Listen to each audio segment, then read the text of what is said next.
Welcome back, everybody. Thanks for visiting our YouTube channel. This is Danielle Hayden, team leader of Keller Williams Ann Arbor, and we are back after a short spring market hiatus with Martin Bauma of the Bauma Group Realtors here in Ann Arbor. Martin, how are you today?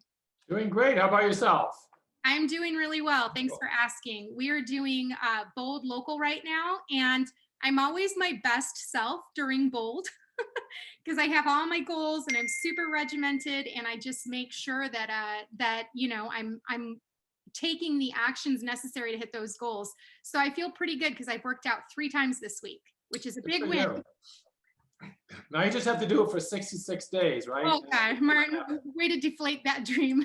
Yeah. We're trying something new with this series. We really wanted to chunk it down and really get back to basics and start at the beginning. So today we are going back to the basics. We're going back to the fundamentals, and we want to answer a really essential question for you all today.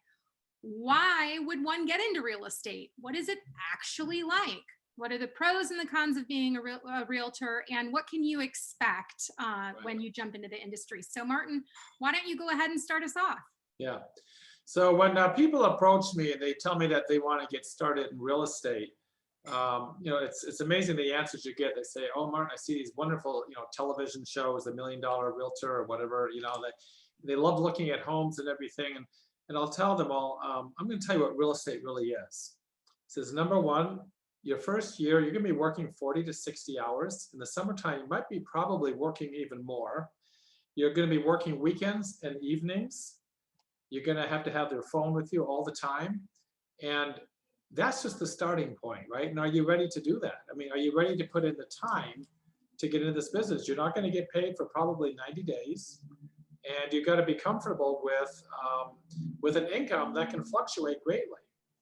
And so that's what the reality of real estate is, right? You've got to be aware that's what you're walking into. And I think a lot of people fail because they walk in with a glamorous, idea of what it is, that it's just going to be wonderful and that commissions are going to roll in, and they think they can make a lot of money, and they're not putting in the time, they're not taking the actions necessary to do that, and they don't have the financial resources to get them through that initial period.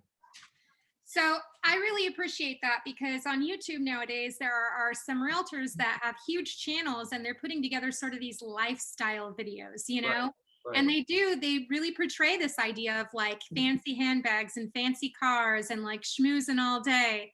Right. But you said something really powerful. You have to be ready to kind of go and grind it out every single day and not have an immediate gratification attached to that activity.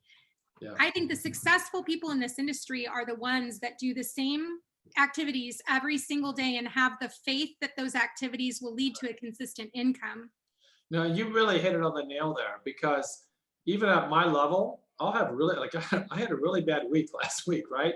But it didn't get to me because I know if I just keep on doing the consistent things every single day, it all balances out. A lot of people, when things go wrong, they go into panic mode and they start going after shiny objects, or they start, or they freeze up, right? But if you just simply make, like I said, I've always been known, I make my 10 phone calls a day, 5 handwritten notes, right? Just very consistently, and I know I stay the path. Is if I continue with those consistent things, and they're not massive, they're not 100 phone calls a day, right? Just very simple, 10 phone calls a day, 5 handwritten notes. I know that the end result is going to be there, right? So let's talk a little bit about what kind of lifestyle is conducive to being a realtor. I know there's a lot of moms out there who have thought about, oh, well, maybe I can, this is flexible in nature, which there's a truth to that. And then there's a limitation to that. So in your experience, when people are thinking about making an industry change or getting back into the workforce, what kind of traits would someone have or be looking for that you think would actually lend itself really well to real estate? I have a saying, you got to be smart, humble, and hungry, right? Humble is really important so that you're open to learning. You've got to be hungry. If you're not hungry, you're not going to put up with it when it gets tough. You've got to have that grit, right? You've got to be able to deal with rejection. I don't care what you say. You have got to deal with rejection. That's part of the job. And if you can't deal with that, you're going to have a really hard time in real estate.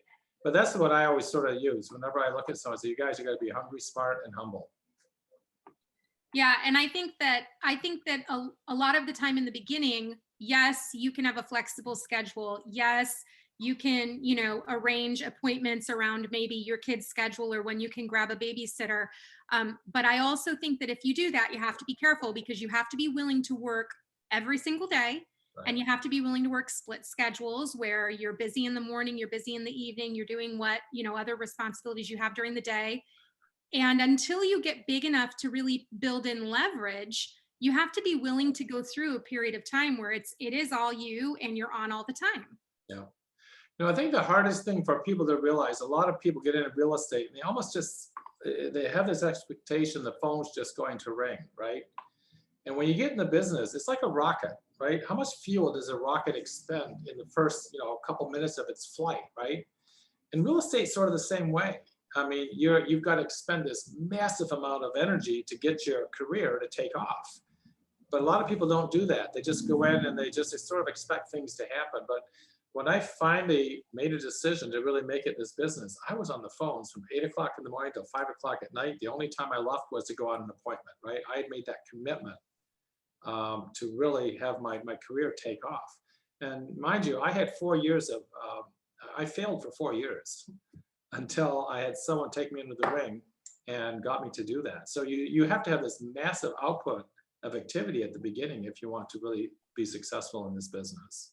Absolutely. And even then, when you commit to the right activities, you're still 3 to 9 months out from having stable income, right? Oh, completely. Yeah. So, okay, let's talk about this, I guess, in a few different ways. Number one would be mindset. I know you said hungry, humble, smart. Is there any other mindset that you think would make someone a great candidate to consider real estate? Well, you got to be disciplined. You really do have to be disciplined to stick to a schedule. Time block your day out. I think, like the whole thing, like if it's so simple, you start your day off by, well, exercising or something, or whatever you want to do in the morning to have a good day. Read your affirmations, read some good, positive, uplifting material. I usually read a little bit of a book every single morning or notes from a certain webinar I went to or class, and then come in and I always plan my day the night before. I come to the office, we have our huddle, and then from 9:30 to noon, it's on the phones. It's lead follow up.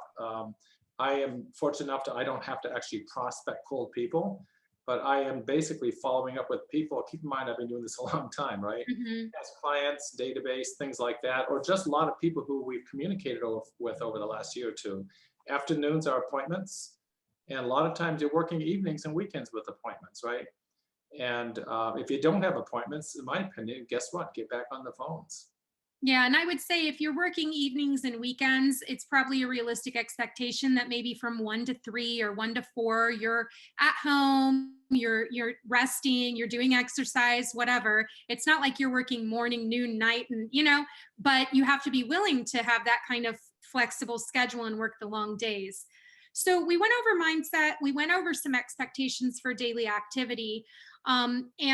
And for me, I'm thinking also that, if someone wants to transition and they're a little bit worried about the delayed gratification of the income, right? They know they've got the discipline, they know they've got the right mindset, they know they have the capacity to succeed, but they're worried about that first 6 months because they have other financial responsibilities. Any advice for those folks?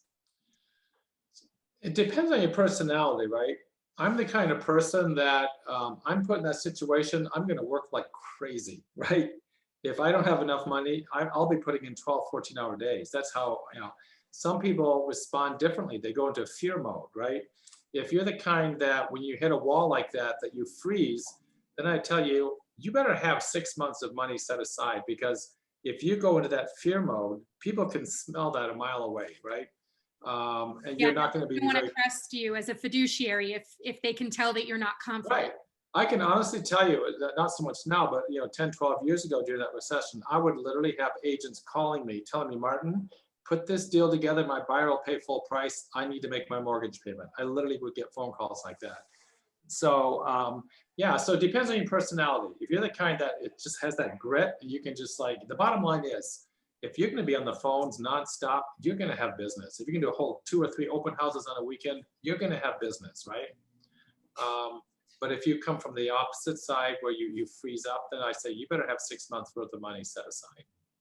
Yeah, absolutely. And in Michigan, it's not that difficult to get your real estate license. No, It's not expensive. no. So if you're contemplating this, I would highly encourage you to start with getting your license, take a look at what those pre-licensure courses look like. Takes about 40 hours. You can do it over a couple weeks, flex time if you need to. And then, once you have your real estate license, you could very easily potentially get a support job on a team or in a brokerage as your entryway to help ease that transition as well. I Right, know that's what I did actually. I started out as staff at Keller Williams, and then I got my license and I jumped into sales, which gave me a really great perspective, I think, right. bring into the business. No, there are a lot of opportunities to get in, like I said, even joining a team, right? And working on a team for a year or two and then get your feet wet, right? Oh, that's a great idea. So yeah, if you're worried about having to move that mountain all by yourself, you could absolutely get your license and interview with teams in the area and make an agreement with them. If you Right. give me leads, I will convert them. Oh, yeah, absolutely. Martin, if anyone wants to get in touch with you to ask you any questions about getting into real estate or joining Keller Williams, how can they get a hold of you? They can call me on my cell, 734-260-9444. Awesome. Thanks so much, Martin. We hope you have a great day and we can't wait to see you next week. All right, you too. Take care. Okay, bye.